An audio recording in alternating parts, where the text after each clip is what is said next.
कल राहुल गांधी से मिलेंगे पंजाब कांग्रेस के इंचार्ज हरीश रावत। पंजाब में मचे सियासी हंगामे पर राहुल गांधी से करेंगे मुलाकात। नवजोत सिंह सिद्धू के खेमे के चारों वजीर दिल्ली में मौजूद कांग्रेस हाईकमान से मुलाकात करना चाहते हैं और गांधी कुनबे से किसी ने भी मिलने का वक्त नहीं दिया है। ये सबसे अहम बात है।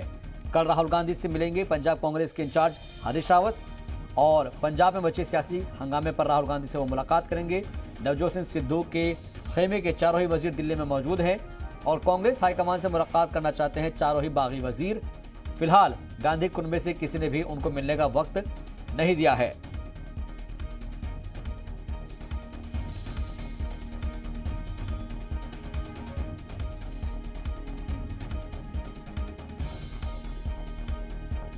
तो बड़ा अपडेट, कल राहुल गांधी से मिलेंगे पंजाब कांग्रेस के इंचार्ज हरीश रावत।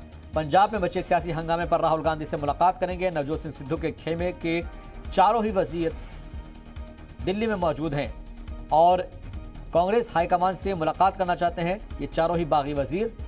फिलहाल गांधी कुनबे से किसी ने भी मिलने का वक्त उनको नहीं दिया है।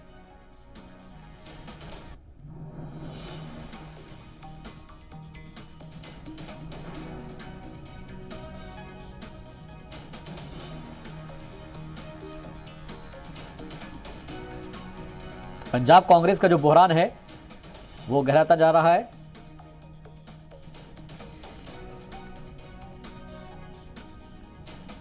यूपी के सीएम योगी आदित्यनाथ ने बड़ा फैसला लिया है जिसमें यूपी के साबिक सीएम कल्याण सिंह के इंतकाल के बाद उन्हें एजाज से सरफराज करने का फैसला लिया गया है। यूपी सरकार ने लखनऊ में कैंसर इंस्टीट्यूट और बुलंदशहर में गवर्नमेंट मेडिकल कॉलेज का नाम कल्याण सिंह के नाम पर रखने का फैसला लिया गया है। इसकी जानकारी वजीर सेहत जय प्रताप सिंह ने जी मीडिया से बातचीत में दी।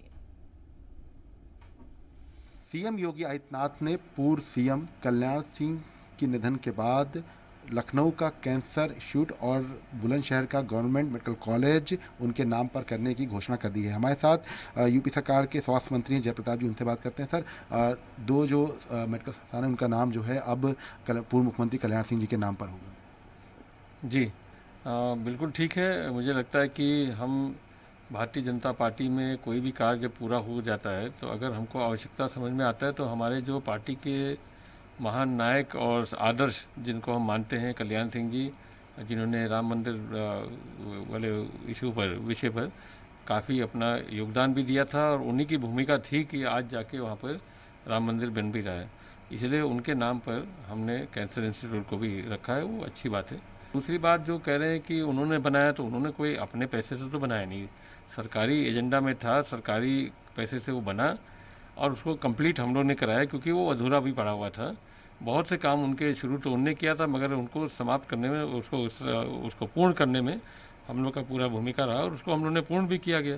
पूर्ण करने के बाद अगर हमको लगा कि हमारे आदर्श नेता हैं कल्याण सिंह जी, उनके नाम पर अगर इसको हम करेंगे तो वो अच्छी बात है, करने में कोई दिक्कत नहीं है। ये तो राजनीति का एक असर है। कल के दिन वो भी हो सकता आएंगे तो वो अपने कुछ दूसरे काम जो हमारे निर्माण जिनका हमारा शुरू हुआ है कल उसको भी वो कर सकते हैं कि हम इसको अपने नाम पर करेंगे या किसी उनके पार्टी के आदेश के नाम।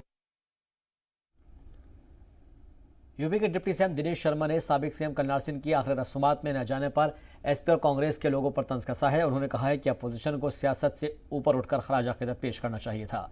डिप्टी सीएम दिनेश शर्मा ने एसपी के ऑफिशियल फेसबुक पर डाली गई पोस्ट पर भी तंज कसा। क्यों नहीं गए लोग, ये प्रश्न को उनसे पूछा जाना चाहिए। क्या उनको अपने वोट बैंक का खतरा था? क्या उनको लग रहा था कि राम जन्मभूमि के संबंध में उन्होंने नेतृत्व किया था इसलिए कोई जाएंगे तो उन पे स्टाम्प लग जाएगा? क्या वो कोई सांप्रदायिक आधार पर नहीं गए? क्या वो कोई जाति आधार पर नहीं गए? क्या वो कोई और कारण रहा होगा? ये तो विपक्ष के लोग बताएंगे, लेकिन निश्चित रूप में एक दुखद प्रसंग है। यूपी के उन्नाव जिले की ग्राम पंचायत मियागंज का नाम जल्द ही बदल जाएगा। मियागंज का नाम बदलकर अब मायागंज रखने की तैयारी है। उन्नाव के डीएम रविंद्र कुमार ने एडमिनिस्ट्रेशन को एक लेटर भेजा है। माना जा रहा है कि जल्द ही मियागंज का नाम बदल जाएगा और फिर इसे मायागंज के नाम से जाना जाएगा। बता दें कि 2017 के असेंबली इंतखाब के तशहीर के दौरान सीएम योगी आदित्यनाथ ने एक तकारीब के दौरान वादा किया था कि चुनाव जीतने पर मियागंज का नाम मायागंज किया जाएगा। ग्राम पंचायत मियागंज द्वारा ग्राम पंचायत मियागंज का नाम बदलकर मायागंज किए जाने का प्रस्ताव प्रस्तुत किया गया है। उक्त प्रस्ताव खंड विकास अधिकारी और उप जिलाधिकारी के माध्यम से प्राप्त हुआ है। उक्त प्रस्ताव शासन को अग्रिम कार्रवाई हेतु प्रेषित किया गया है। गांदरबल जिले के वंधावा गांव में तकरीबन 23 साल बाद फिर से खुशियों के फूल खिलाए जा रहे हैं। प्रधानमंत्री रोजगार पैकेज के तहत वादी में वापसी के लिए सरकारी रोजगार हासिल करने वाले कश्मीरी हिंदुओं के लिए गांदरबल और बांदीपोरा की 80 करोड़ की लागत से यहां पर ट्रांजिट रेजिडेंशियल फैसिलिटी तैयार की जा रही है। इन दो जिलों में कश्मीरी हिंदुओं के लिए 672 फ्लैट्स बनाए जा रहे हैं। गांदरबल के वंधावा गांव में 30 कनाल में बन रही ट्रांजिट रेजिडेंशियल फैसिलिटी का करीब 60% काम मुकम्मल हो गया है, तो वहीं बांदीपोरा के ओडिना में भी 25% काम पूरा हो गया है। एजे मनोज सिन्हा के मुशीर बशीर अहमद खान ने दीगर ओहदेदारों के साथ गांदरबल के वंधावा और बांदीपोरा के ओडिना का दौरा करते काम का जायजा लिया।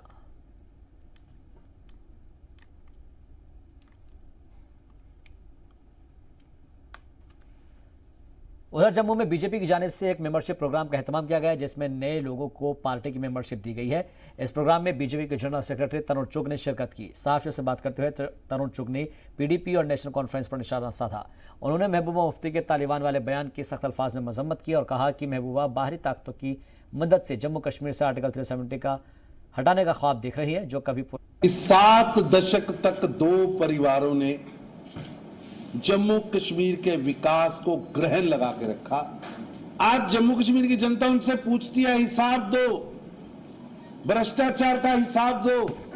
तो कभी चाइना की बात करते, कभी पाकिस्तान की बात करते, कभी अब्दुल्ला साहब को पाकिस्तान याद आ जाता है, कभी महबूबा जी को चाइना याद आ जाता है। ये वंशवाद के दंश ने जम्मू कश्मीर के विकास को रोक के रखा था।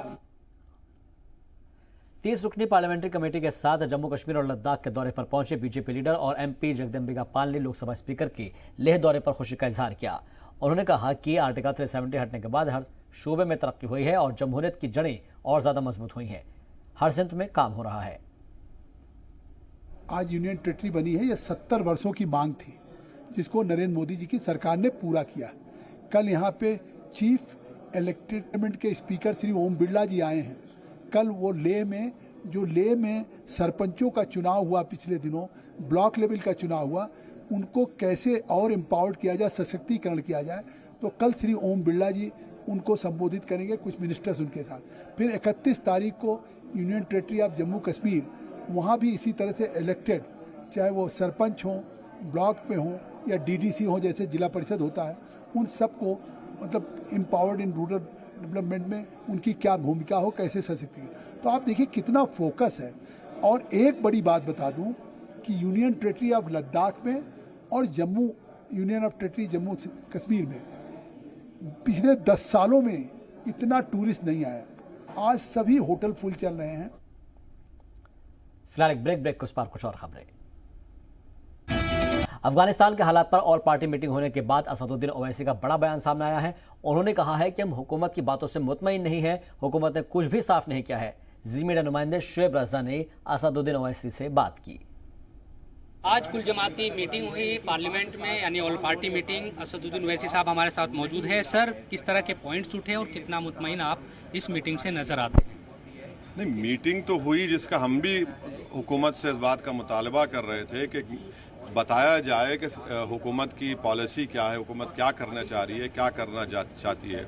मीटिंग तो हुई मगर हमारे जो सवालात का कोई सही खातिरखा जवाब नहीं मिला। हुकूमत गोलमोल जवाब देकर मीटिंग ख़त्म हो गई। जो ख़ास बिंदु थे, अगर पॉइंट्स की बात करूं, चाहे वो वहां से जो सिफारत खाना था हिंदुस्तानी, उसको बंद करने का मामला हो, वहां से लोगों को लाने का मामला हो, इन तमाम चीज़ों को लेकर आपने सवाल खड़े किए। देखिए, हमने पहले ये पूछा कि क्या भारत जो अक़वाम मुत्तहिदा की सैंक्शन कमेटी का चेयरमैन है, क्या वो तालिबान के 100 लीडर जिनको अक़वाम मुत्तहिदा ने टेररिस्ट करार दिया उनको डिडेसिग्नेट करेंगे? और अगर करेंगे तो क्या आपको इनको मालूम है कि हक़ानी नेटवर्क ने हमारे एम्बेसी पर हमला किया था और एक हमारे डिप्लोमेट की मौत हुई थी?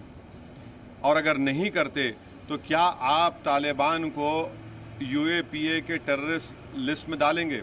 और अगर वो भी नहीं डालते तो फिर आप अपने स्पोक्स पर्सन को कहेंगे कि अपनी ज़बान बंद करो और है को तालिबानी मत कहो। ये चीज़ है। और कोई कंटिजेंसी प्लान भारत के पास नहीं था। जितना हमारा एम्बेसी का स्टाफ था, हमने उनको एक साथ ला लिए। अमेरिका और नेटो ने काबुल एयरपोर्ट पर एक कमरे पर बैठकर अपने डिप्लोमेटिक प्रेजेंस को बरकरार रखा, अपना उस वतन का झंडा लगाकर अपने लोगों के इवैक्यूएट, हम तो पूरों को ला लिए, हम वो भी मौका खो दिए। और 20 साल में हमने 2013 में अफगानिस्तान के साथ स्ट्रेटेजिक रिलेशनशिप का एग्रीमेंट साइन किया, $3 बिलियन हमने वहाँ पर खर्चा किए, 700 करोड़ की पार्लियामेंट हमने बनाई। तो फिर इसका क्या हुआ? क्या ये सब ज़ाय हो गया? कोई राय अमल कोई निकल कर सामने? देखिए, हमारे सवाल तो हम उठाए मगर इसका कोई खातिर खा जवाब हुकूमत नहीं दी। मीटिंग तो बड़ी लंबी रही, प्रेजेंटेशन की कॉपी भी हमको दी गई मगर इसका कोई खातिर खा जवाब नहीं। सवाल पूछ रहा है कि क्या हिंदुस्तानी हुकूमत तालिबान से बात करेगी, क्या इस सिलसिले में? ये तो हुकूमत को बताना चाहिए, तो हमने ही पूछा उनसे, क्या आपने अनऑफिशियली या किसी और लेवल पर तालिबान से आपने कोई कांटेक्ट किया, उनसे कोई बातचीत की, तो बताइए। तो कोई जवाब नहीं दिए। तो अभी वेट एंड वॉच की स्थिति। अब वेट एंड वॉच कब तक वेट एंड वॉच होगा? शुक्रिया बात करने के लिए। तो वैसी साहब जिनका साफ तौर पर कहना है कि हम मुतमईन नहीं है इस बातचीत से, कई बिंदु हमने पॉइंट्स उठाए लेकिन कोई भी मुतमईन करने वाला जवाब हुकूमत का नहीं रहा।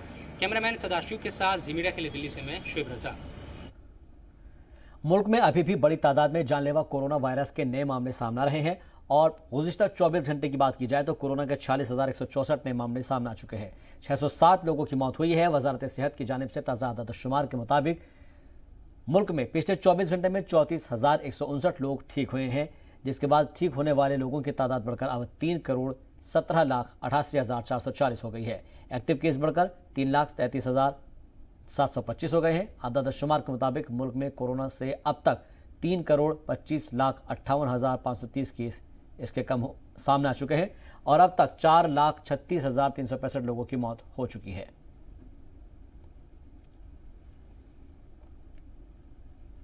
मुल्क में कोरोना का वायरस धीरे धीरे कम होता जा रहा है। राहत भरी खबर यह है, केरल में 3 महीने बाद कोरोना के सबसे ज्यादा केस पाए गए हैं, जिसके बाद सरकार से लेकर आवाम तक की फिक्र बढ़ गई है। वहीं दूसरी जानिब कोरोना की मुमकिना तीसरी लहर के बीच दिल्ली में एक्सपर्ट कमेटी ने स्कूल खोलने की सिफारिश की है। ओणम त्योहार के बाद केरल में तेजी से बढ़े कोरोना के नए केसेस को लेकर मरकजी हुकूमत ने फिक्र जताई है। पिछले 24 घंटे में केरल में 31,445 नए केस सामने आए हैं, जो मुल्क के 37,593 नए मामलात के 65% है। केरल में कोरोना का पॉजिटिविटी रेट 19% से भी ज्यादा है। मरकज ने आगे आने वाले त्योहारों को लेकर रियासतों को अलर्ट किया। वहीं एक्सपर्ट कमेटी ने दिल्ली में स्कूल खोलने की सिफारिश की। जराये के मुताबिक पहले बड़ी क्लासेस के स्कूल खोले जाएंगे और उसके बाद प्राइमरी स्कूल्स में ऑफलाइन पढ़ाई शुरू होगी। दिल्ली के सीएम अरविंद केजरीवाल ने कहा है कि सरकार हालात पर नजर बनाकर रखे हुए है।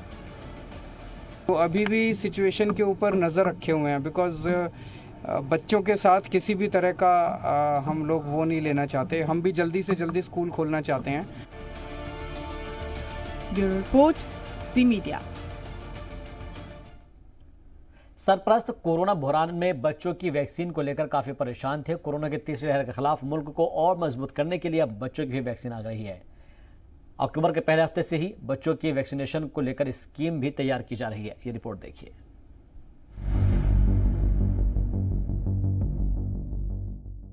मुल्क में कोरोना की हर लहर के बीच बच्चों को बचाना माँ बाप के लिए सबसे बड़ी फिक्र थी। एक के बाद एक कोरोना की कई वैक्सीन तो आ गई, लेकिन बच्चों के लिए कोई वैक्सीन अब तक नहीं आई थी। लेकिन अब उन सभी वालिदैन के लिए अच्छी खबर आ गई है। बच्चों के लिए न सिर्फ कोरोना की वैक्सीन बनकर तैयार है, बल्कि अक्टूबर के पहले हफ्ते से बच्चों के वैक्सीनेशन का मंसूबा भी बनाया जा रहा है।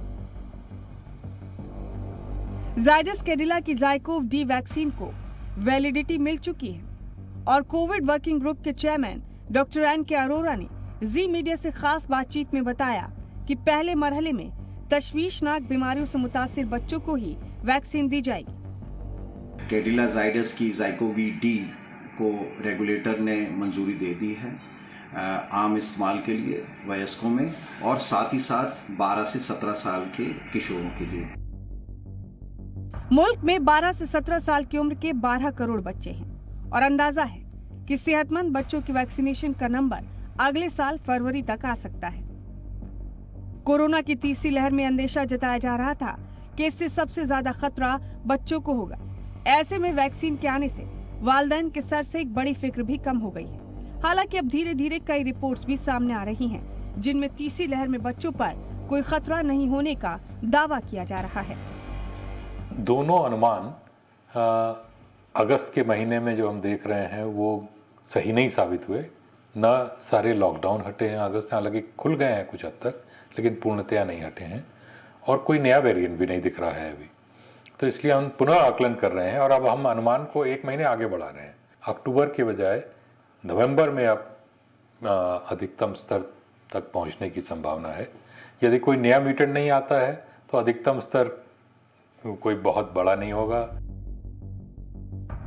रिपोर्ट में ये भी कहा जा रहा है कि बच्चों में कोरोना का इन्फेक्शन परिवार वालों से ना फैले, इसके लिए जरूरी है कि घर के सभी बड़े बुजुर्ग वैक्सीन लें। मुल्क में कोरोना के खिलाफ लड़ाई में वैक्सीन और ज़ाब्तों की पासदारी ये 2 सबसे बड़े हथियार हैं और अब बच्चों की वैक्सीन के आ जाने से मुल्क के चारों तरफ एक सिक्योरिटी का घेरा भी बनकर तैयार हो जाएगा। Bureau report, Zee media. Shopian के चीफ मेडिकल ऑफिसर डॉक्टर असरश हुसैन ने कहा है कि कोरोना की तीसरी लहर के अंदेशे को रोकने के लिए वैक्सीनेशन ही वाहिद जरिया है। जिले में 45 साल से ज़्यादा उम्र के लोगों के 100% वैक्सीनेशन के लिए सीएमओ ने तिब्बी अमले, आशा वर्कर्स और आंगनबाड़ी वर्कर्स की तारीफ करते हुए कहा है कि जिला इंतजामिया के भरपूर ताउन से 100% टीकाकारी के हदफ को मुकम्मल किया जा सका है।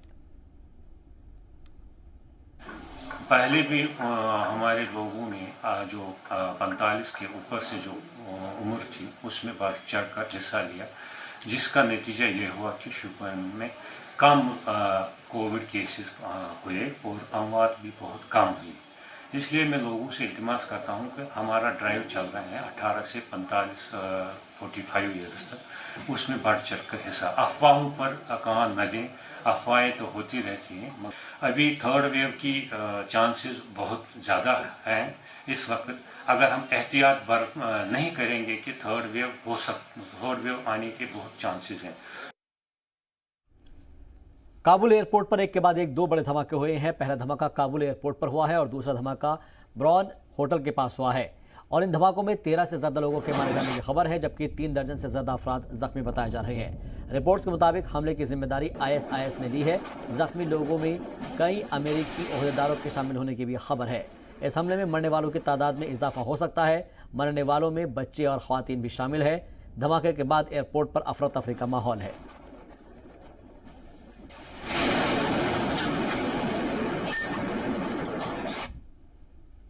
Chief of defence staff general Bipin Rawat ने पहली बार तालिबान को लेकर बड़ा बयान दिया है। उन्होंने तालिबान के बारे में कहा है कि तालिबान बदला नहीं है, ये वही 20 साल पुराना तालिबान है। और इसके बाद उन्होंने तालिबान को इंतबाह दिया। उन्होंने कहा कि तालिबान के कब्जे वाले अफगानिस्तान से अगर किसी भी तरह का दहशतगर्दाना खतरा हिंदुस्तान की तरफ आता है तो हिंदुस्तान की फौज उस खतरे पर दुश्मन को करारा जवाब देगी।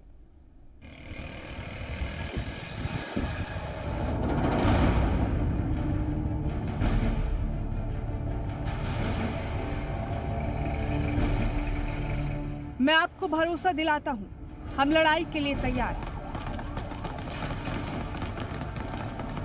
तालिबान के खिलाफ सबसे बड़ी हुंकार।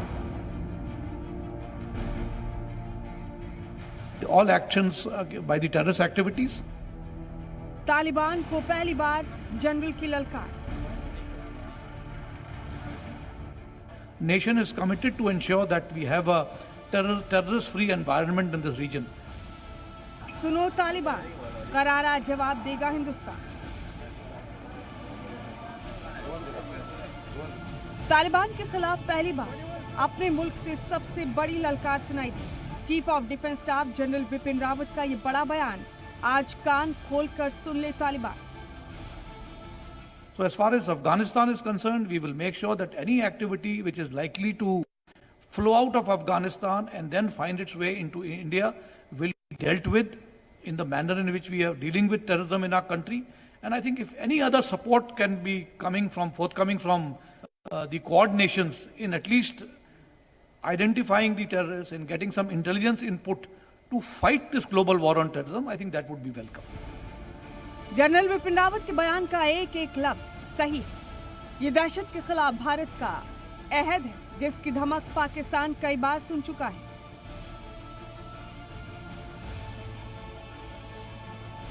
उसकी चर्चा भी होगी लेकिन उससे पहले अफगानिस्तान के हालात और तालिबान के कब्जे को लेकर सीडीएस ने दिल्ली के एक प्रोग्राम में और क्या कुछ कहा, ये जानना भी जरूरी है। जनरल रावत ने कहा, अफगानिस्तान से पैदा होने वाली दहशतगर्दाना सरगर्मियों के भारत पर पड़ने वाले मुमकिन असर को लेकर नई दिल्ली फिक्रमंद है और ऐसे चैलेंजेस से निपटने के लिए कंटीजेंसी प्लान तैयार है। We have to ensure that we are prepared to fight all actions by the terrorist activities. Our nation is committed to ensure that we have a terrorist-free environment in this region. General Rawat ने तालिबान को सख्त इंतबाह देने के बाद अफगानिस्तान के हालात पर बात की। कहा कि अफगानिस्तान में तालिबान का कब्जा होगा, इसका अंदेशा पहले से था, लेकिन ये कब्जा इतनी जल्दी होगा, इसका अंदाजा नहीं था। जनरल रावत ने इसके बाद तालिबान के बदले हुए किरदार पर सवाल खड़े किए। कहा कि तालिबान बदला नहीं है, वही 20 साल पुराना तालिबान है और इस बार उसे नए साझेदार भी मिल गए।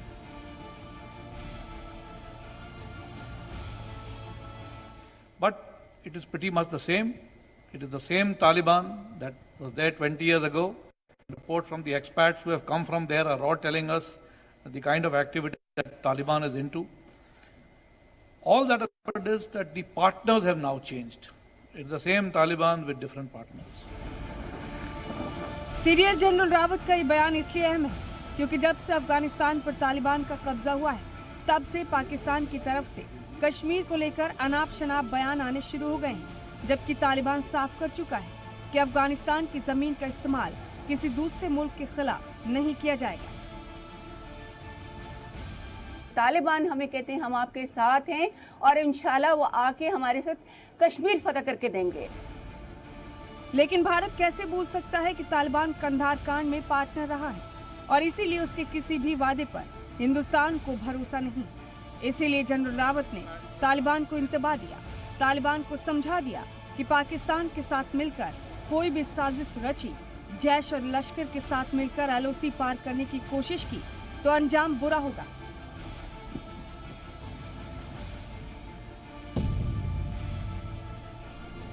फिर भारतीय वायुवीर कश्मीर से काबुल की 400 किलोमीटर की दूरी तय करने में देर नहीं लगाएंगे।